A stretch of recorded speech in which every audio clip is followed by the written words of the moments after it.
आपका एबीपी गंगा में। मैं हूं आपके साथ प्राची पाराशर। प्रदेश एट 360 देख रहे हैं आप। सबसे पहले बात करेंगे प्रदेश में किस तरीके के हालात हैं। प्रशासन लगातार दावा कर रहा है कि सभी व्यवस्थाएं दुरुस्त हैं, लेकिन सिद्धार्थनगर के शोहरतगढ़ सामुदायिक स्वास्थ्य केंद्र के बाहर एक मरीज ने तड़प तड़प कर दम तोड़ दिया, लेकिन अस्पताल की ओपीडी का दरवाजा अंदर से नहीं खुला। इलाज नहीं मिलने से बीमार शख्स की मौत हो गई। ये वीडियो सोशल मीडिया पर वायरल है। ऐसे में शर्म आनी चाहिए उन अधिकारियों को जो सिर्फ हवाई बातें करते हैं और उत्तर प्रदेश में सब कुछ कंट्रोल में है, उत्तर प्रदेश में तमाम व्यवस्थाएं पटरी पर हैं, ऐसे दावा करते हैं।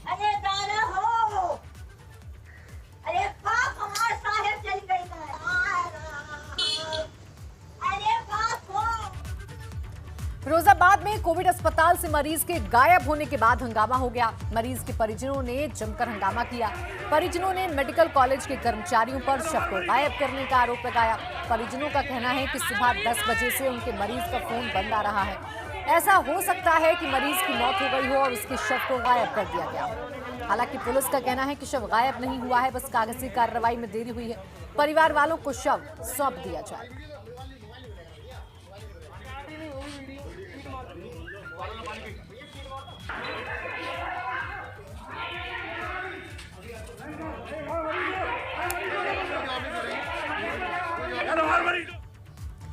इसके साथ ही आपको आज कोरोना काल के इस दौर में आई 4 झकझोर देने वाली तस्वीर दिखाते हैं। कोरोना से हर जिले में लोगों की मौत हो रही है, जिसकी वजह से अंतिम संस्कार के लिए लोगों की शमशान पर भीड़ लगी हुई है। रायबरेली के डलमऊ घाट की तस्वीर हम आपको दिखा रहे हैं।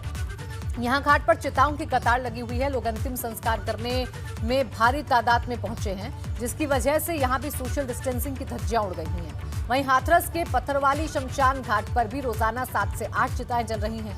गाजीपुर के शमशान घाट पर भी रोजाना 70 से 80 शवों का दाह संस्कार हो रहा है। यहाँ करीब 8 शमशान घाट हैं, जहां हर घाट पर रोजाना 70 से 80 शव आ रहे हैं। तो वहीं हरिद्वार के शमशान घाट पर भी लोग अंतिम संस्कार के लिए लाइन में लगे हैं, क्योंकि घाटों पर शवों का अंतिम संस्कार करने के लिए जगह नहीं मिल रही।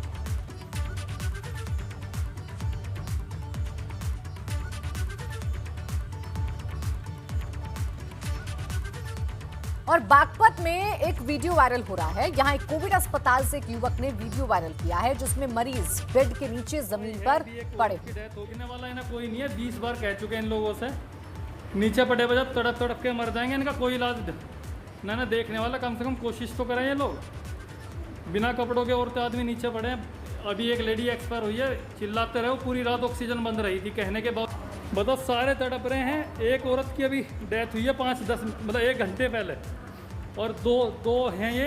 एक औरत है, देखने वाला है ना कोई नहीं है। 20 बार कह चुके हैं इन लोगों से, नीचे पड़े बजा तड़प तड़प के मर जाएंगे, इनका कोई इलाज ना देखने वाला। कम से कम कोशिश तो करें ये लोग। जब कोरोना काल में हर तरफ मौत का मातम पसरा हुआ है, अव्यवस्थाओं का जाल बिछा हुआ है, ऐसे वक्त में एक 8 महीने के बच्चे ने कोरोना को मात दी है। ये खबर इसलिए भी महत्वपूर्ण हो जाती है क्योंकि जब लोग पैनिक हो रहे हैं, इधर उधर भाग रहे हैं, खुद की जिंदगी के साथ दूसरों के लिए भी खतरा बन रहे हैं, उस वक्त 8 महीने के बच्चे का कोरोना को मात देना मायने रखता है। मतलब साफ है, हिम्मत रखिए, सावधानी बरतिए, डॉक्टर की निगरानी में रहिए, कोरोना जरूर हारेगा। ये बच्चा गाजियाबाद के एक निजी अस्पताल में भर्ती था, जिसकी हालत बेहद गंभीर थी। बच्चे को सांस लेने में दिक्कत हो रही थी। ऐसे वक्त में डॉक्टर्स ने बच्चे की जिंदगी बचाने की भरसक कोशिश की और कामयाब हुए। करीब 15 दिन तक इलाज चला और 8 महीने के बच्चे ने कोरोना को हरा दिया।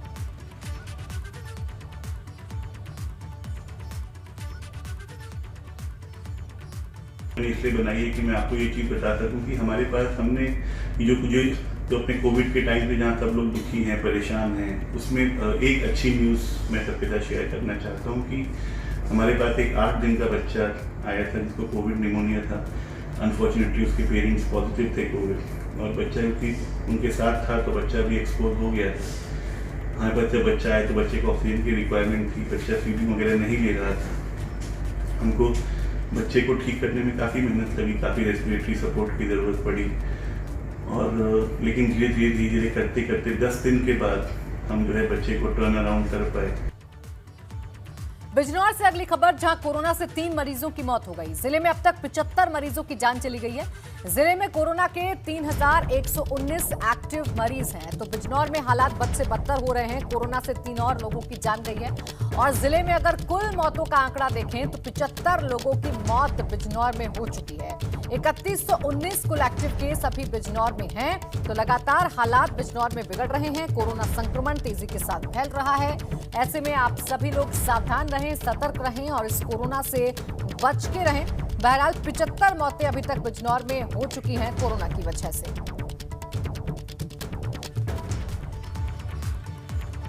और वाराणसी में रेमडेसिविर इंजेक्शन की कालाबाजारी हो रही है। पुलिस ने कालाबाजारी के आरोप में एक युवक को गिरफ्तार किया है। युवक का कहना है कि उसे ऑनलाइन क्लास के लिए रुपयों की जरूरत थी, इसलिए इंजेक्शन बेच रहा था। युवक की माने तो एक रेमडेसिविर इंजेक्शन के लिए 15,000 रुपए लिए जाते थे। ये युवक हॉस्पिटल के बाहर खड़ा होकर मरीजों के परिजनों से बातचीत कर इंजेक्शन बेचा करता था।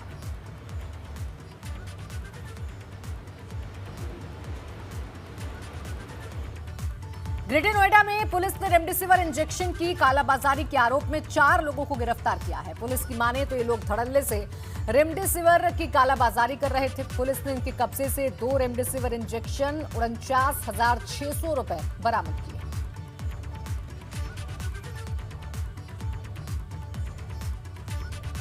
तो लगातार यूपी सरकार ये चेतावनी दे रही है और लगातार पुलिस ऐसे लोगों पर कार्रवाई भी कर रही है, लेकिन लोग हैं कि समझने को तैयार नहीं हैं। और ऐसे वक्त में जब एक दूसरे के सहयोग की जरूरत है, कुछ लोग हैं जो आपदा को अवसर बनाने में लगे हुए हैं। रेमडेसिविर इंजेक्शन की कालाबाजारी लोगों की तरफ से की जा रही है।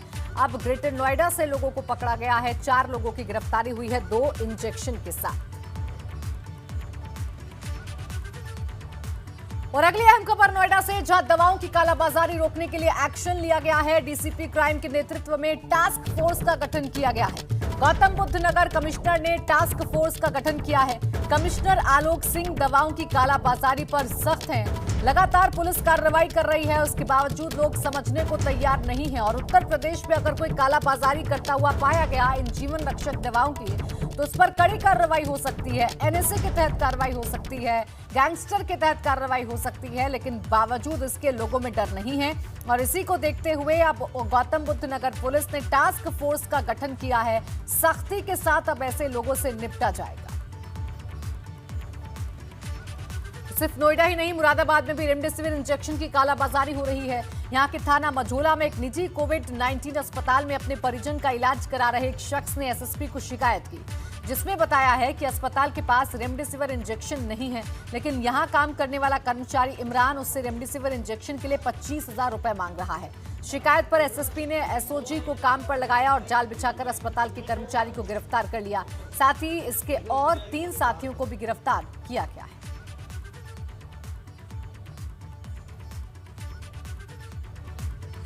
कोरोना से हो रही मौतों के बाद अब ऑक्सीजन सिलेंडर को लेकर मारामारी हो रही है।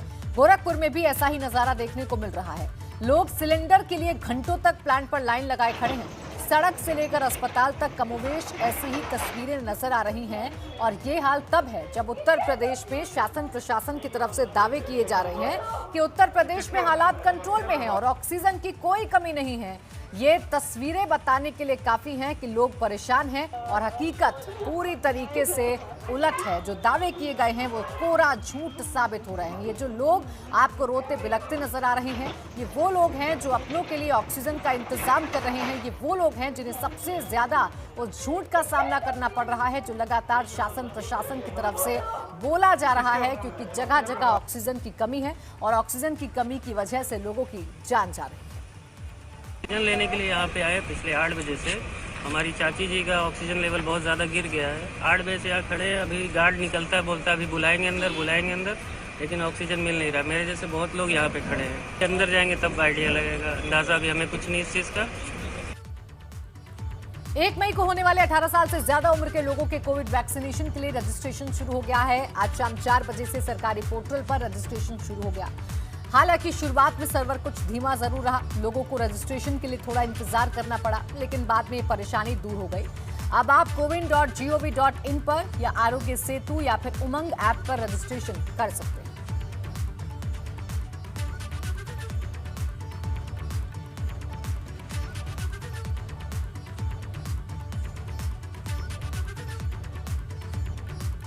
और एक बार फिर यूपी के लिए राहत की बात है कि लगातार चौथे दिन यूपी में कोरोना के आंकड़ों में कमी देखी गई है। 24 घंटे में यूपी में कोरोना के 29,824 नए केस मिले हैं, जबकि 24 घंटे में 266 मरीजों की कोरोना से मौत हुई है।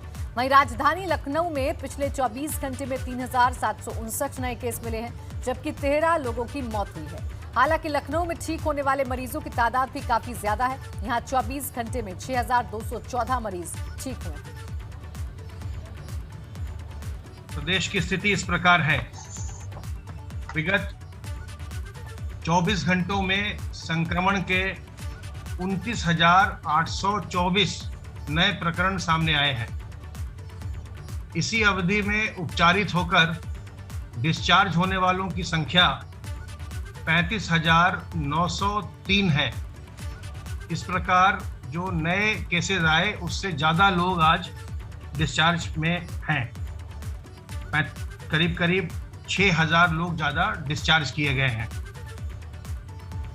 अब तक कुल मिलाकर 8,70,864 लोग संक्रमण के पश्चात स्वस्थ हो चुके हैं। सभी अवगत हैं कि ऑक्सीजन के सहित बेड बनाने में ऑक्सीजन की आवश्यकता पड़ती है। ऑक्सीजन की उपलब्धता, जैसे अभी हमारे साथी ने बताया, ऑक्सीजन की उपलब्धता को बढ़ाने का पूरा प्रयास किया जा रहा है। उसमें टैंकर्स की थोड़ी समस्याएं हैं, वो टैंकर्स की समस्याएं दूर की जा रही हैं। बेड हर जगह पर, हर जिले में माननीय मुख्यमंत्री ने निर्देश दिया है कि कम से कम 200 बेड हर जिले में बढ़ाए जाएं। और इसके साथ साथ जहां पर जिन भी हमारे संस्थानों में अपनी ऑक्सीजन के प्लांट हैं, वहां पर भी बेड की संख्या जल्दी से उसको बढ़ाने का प्रयास किया जाए। उधर सीएम योगी आदित्यनाथ लगातार एक्शन में हैं। आज भी सीएम ने टीम 11 की बैठक की। बैठक में सीएम ने निर्देश दिया कि हर सीएचसी में 10-10 ऑक्सीजन सिलेंडर मुहैया हों, साथ ही कोविड टेस्ट की क्षमता दोगुनी की जाए। इसके अलावा सीएम ने निर्देश दिया है कि कोविड डेडिकेटेड बेड की क्षमता दोगुनी की जाए। इसके अलावा हर जिले में 2-2 सीएचसी कोविड डेडिकेटेड किए जाएं। सीएम ने यह भी निर्देश दिया कि जीवन रक्षक दवाओं की उपलब्धता सुनिश्चित की जाए। जरूरतमंदों को डीएम और सीएमओ रेमडेसिविर उपलब्ध कराएं। इसके अलावा हर एक कोविड अस्पताल की स्थिति पर नजर रखी जाए।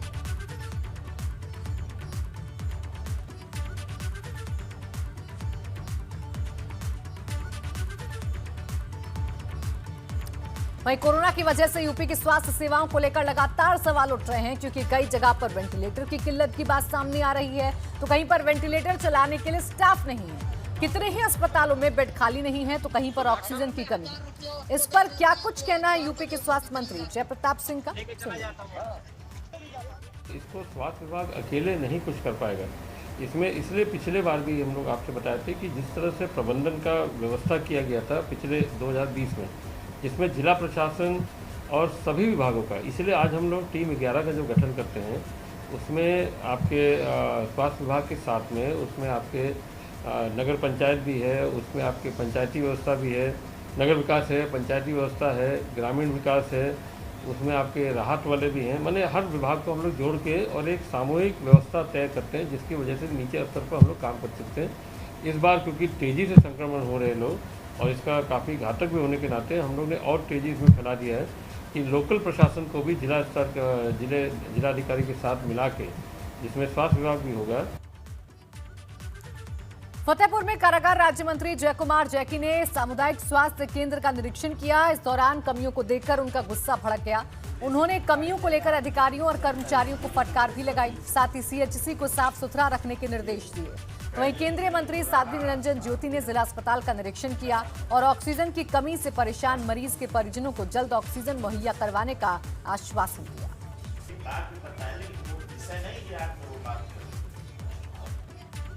और इनके नेतृत्व में पूरे अस्पताल का कल भी मैंने निरीक्षण किया था और आज भी निरीक्षण किया है। नगर पालिका के लोग लग गए हैं कि पूरी इसकी साफ सफाई कराना है और ये 30 बेड का हॉस्पिटल है। इस हॉस्पिटल को हम लोग पूरी तरह से अच्छा करने का पूरा प्रयास कर रहे हैं। इसमें जो भी कमियां हैं उन्हें कमियों को दूर कराएंगे। स्टाफ की कमी है, स्टाफ की कमी को भी ठीक कराएंगे। और एक बड़ी खबर इस वक्त मिल रही है देहरादून से। कल से राज्य में सभी सरकारी कार्यालय खोलेंगे। वरिष्ठ अधिकारियों की 100% मौजूदगी जरूरी है। ग और घ श्रेणी की कर्मचारियों की 50% उपस्थिति होगी। स्वास्थ्य सचिव पंकज कुमार पांडे ने ये आदेश जारी किया है। तो ये बड़ी खबर देहरादून से आपको बता रहे हैं, जहां सभी सरकारी दफ्तर कल से देहरादून में खुल जाएंगे। स्वास्थ्य सचिव पंकज कुमार पांडे ने ये आदेश जारी कर दिया है। देखिए, जिस तरीके से उत्तराखंड में हालात बिगड़ रहे हैं और दिन ब दिन मामले बढ़ रहे हैं, उसको देखते हुए यह फैसला अहम हो सकता है।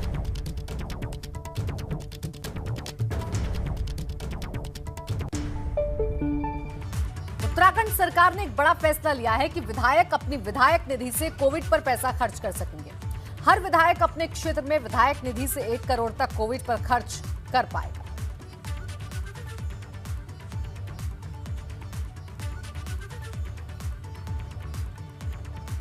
मुख्यमंत्री जी के द्वारा घोषणा की गई है कि इस प्रदेश के 70 विधानसभा क्षेत्र जितने हैं, हर विधायक अपनी विधायक निधि से अपने विधानसभा क्षेत्र में 1 करोड़ रुपया कोविड की जंग में आम आदमी को मदद पहुंचाने के उद्देश्य से 1 करोड़ रुपए का खर्चा कर सकता है विधायक निधि से, जिसके माध्यम से वो आईसीयू वार्ड्स हो, वेंटिलेटर्स हो, ऑक्सीजन सिलेंडर्स हो और अन्य तमाम तरह की सुविधाएं जो कोविड की जंग में आवश्यक है, उनको उस पर 1 करोड़ रुपए खर्चा करने का जो आज ये एक अधिकार दिया, जिसमें माननीय सम्मानित विधायक जिलाधिकारी और सीएमओ के साथ विचार विमर्श करने के बाद किस हॉस्पिटल में क्या आवश्यकता है उसकी आपूर्ति कर सकता है।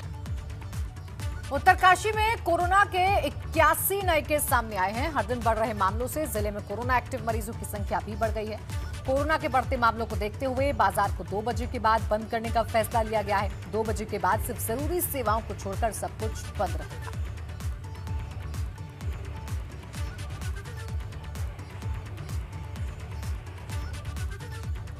टिहरी में करोड़ों रुपयों का आईसीयू शोपीस बनकर रह गया है। 2 करोड़ 74 लाख रुपए के बजट से जिला अस्पताल में 5 बेड का आईसीयू बनाया गया था, लेकिन अभी तक इस आईसीयू का इस्तेमाल शुरू नहीं हुआ। स्टाफ तो अभी उन्हीं को लाना है जो भी है, क्योंकि वो पीपीपी मोड में चल रहे हैं। तो उनको कहा गया है जो इस समय जो ट्रेन स्टाफ है उससे वो शुरू करें, और जब उनके पास और स्टाफ की भी व्यवस्था करें, वो उसके निर्देश दे दिए गए हैं। तो वो इस तरह पर उनकी तैयारी हो रही है।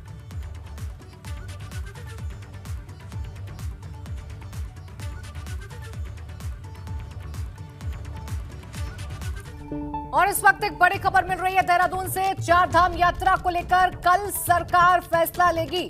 सीएम तीरथ सिंह रावत, पर्यटन मंत्री सतपाल महाराज बैठक करेंगे।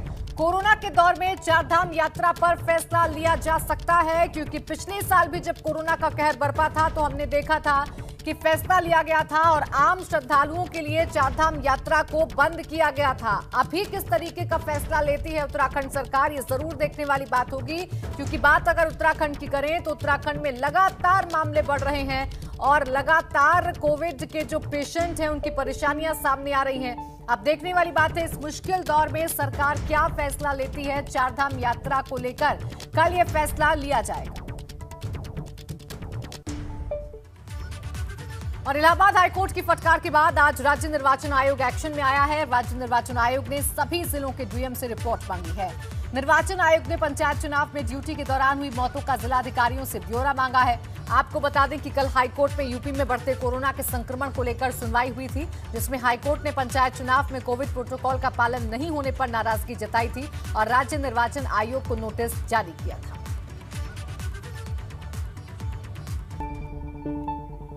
और इस बीच एक बड़ी खबर मिल रही है।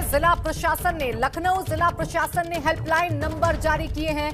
दवाओं से लेकर ऑक्सीजन तक के लिए नंबर जारी किए गए हैं, तो ये बड़ी मदद हो सकती है। देखिए, नंबर भी आपकी टीवी स्क्रीन पर फ्लैश हो रहे हैं। ये वो हेल्पलाइन नंबर है जिन पर आप संपर्क कर सकते हैं अगर आपको दवाई नहीं मिल पा रही है, अगर आपको ऑक्सीजन नहीं मिल पा रही है, तो आप इन हेल्पलाइन नंबर पर फोन कर सकते हैं। आपको ऑक्सीजन की सप्लाई भी की जा सकेगी।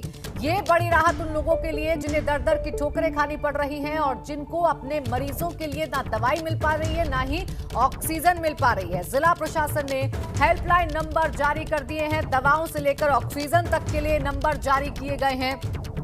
लखनऊ जिला प्रशासन की पहल, ये दोनों नंबर आपकी टेलीविजन स्क्रीन पर फ्लैश किए जा रहे हैं। ये वो नंबर है जिन पर आप संपर्क करके मदद मांग सकते हैं। निजी भुगतान के आधार पर मेडिसिन की होम डिलीवरी भी हो सकती है। इसके साथ ही साथ ऑक्सीजन की सप्लाई भी हो सकेगी।